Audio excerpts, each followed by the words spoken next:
hushyorlikka da'vat. Alloh taolo Qur'oni Karimda shunday marhamat qiladi.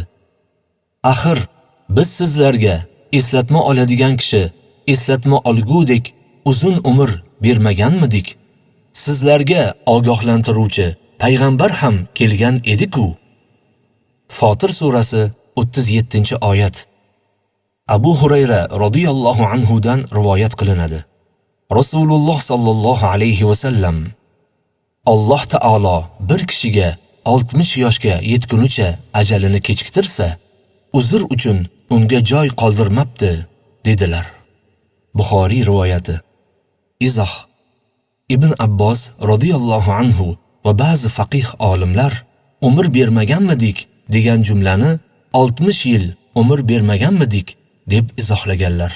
Ayrimlar savob ishlarni erta qilaman, indin qilaman, ibodatni falon ishdan keyin boshlayman deb kalta o'ylaydi. Umrning har bir fursati g'animat. Qolaversa, shu umrga ishonib ajal kelmayotganidan g'aflatda yurish to'g'ri emas.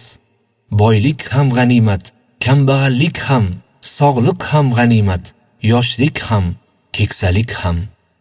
Dajjal fitnasi og'ir, qiyomat esa undan-da og'ir.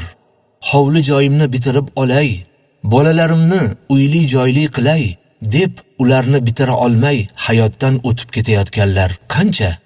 Kambag'al kishi esa birimni ikki qilay, boydan mening kam joyim bormi deb o'z bo'ynidagi farz amallarni bajarmay umrini boy beradi. Xastalik va qarilik kishini yaroqsiz holga keltirib qo'yadi.